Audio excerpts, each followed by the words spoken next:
విశాఖపట్నంలో నోవాటెల్ వేదికగా CII infrastructure summit 2024 నిర్వహించారు. Focus on opportunities, finance, growth, development, future అంశంపై సమ్మిట్ ఏర్పాటు చేశారు. ఈ సమ్మిట్కు ముఖ్య అతిథిగా మంత్రి నారా లోకేష్ హాజరయ్యారు. 5 ఏళ్ల తర్వాత ఏపీలో పెట్టుబడులు పెట్టేందుకు వస్తున్నారని లోకేష్ అన్నారు. 20 లక్షల ఉద్యోగాల హామీపై స్పష్టంగా ఉందామన్నారు. విశాఖకు రాబోయే రోజుల్లో మరిన్ని పెట్టుబడులు వస్తాయని లోకేష్ తెలిపారు. త్వరలోనే ఫీల్డ్ విజిట్కు వెళ్తానని, పారిశ్రామికవేత్తలతో రోడ్ షో నిర్వహిస్తామన్నారు.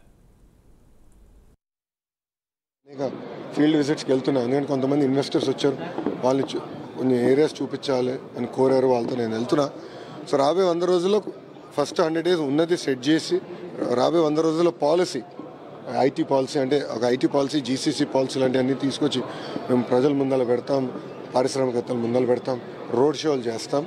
అండ్ రాబోయే 100 రోజుల్లో పెద్ద ఎత్తున ఐటీ సంబంధించిన పెట్టుబడులు తీసుకునే లక్ష్యంతో మేము పనిచేస్తాం అండి.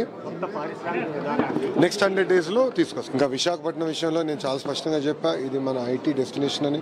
గతంలో అనేక డేటా సెంటర్ సంస్థలతో మనం ఒప్పందాలు కూడా కుదిరించుకున్నాం, కానీ గత ప్రభుత్వం అవన్నీ పక్కన పెట్టేసిన ఒక్క కంపెనీ కూడా సరిగా సీడ్ అవ్వలేదు. రాబోయే రోజుల్లో మీరే చూస్తారు, పెద్ద పెద్ద అనౌన్స్మెంట్స్ విశాఖపట్నానికి రాబోతున్నాయి. విశాఖపట్నాన్ని ఇతర రాష్ట్రాలతో పోటీపడే విధంగా మేము రూపొందిస్తాం. ఇంకో పక్కన ఐటీ పెట్టుబడులు కూడా పెద్ద ఎత్తున తీసుకొస్తాం. నిరుద్యోగ యువకులకి సొంత రాష్ట్రాల్లోనే ఉద్యోగాలు, ఉపాధి